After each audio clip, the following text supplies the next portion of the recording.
কালনাগিনীর পরিচয় বিষাক্ত সাপ হিসেবে।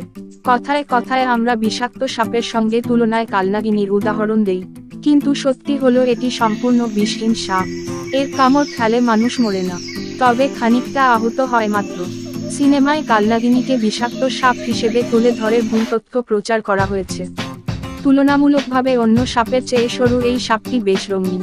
মাথা ছোট, চ্যাপ্টা, গলা চিকন, সাদা বা সবুজাভ হলুদ, দেহের উপর কালো ডোরা কাটা দাগ, তার উপর পিঠজুড়ে লাল আর কমলা রঙের ফুলের মতো সুন্দর নকশা করা। সত্যি দারুণ সুন্দর দেখতে সাপটি। মানুষের একটি ধারণা রয়েছে যে কালনাগিনী সাপ মানেই বিষাক্ত সাপ। আসলে তা একদমই সঠিক নয়। কালনাগিনী আসলে এক প্রজাতির নির্বিষ সাপ।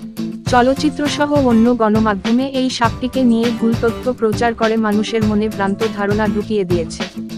আমরা সাপ দেখলেই মেরে ফেলি, এটা পরিবেশের জন্য অত্যন্ত হুমকিস্বরূপ। সাপ পরিবেশের উপকারী একটি প্রাণী। এখন আমরা জানি যে বেশিরভাগ সাপই কিন্তু বিষাক্ত নয়, তবে বিষাক্ত সাপগুলোও কিন্তু সচরাচর মানুষ জন্তুকে ছোবল দেয় না। তখনই ছোবল দেয় যখন তারা একেবারে কোণঠাসা হয়ে পড়ে। কালনাগিনী মাঝারি আকারের সাপ।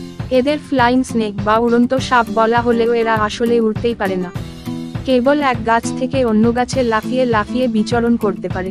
এরা গাছের উপর থাকতে ভালোবাসে।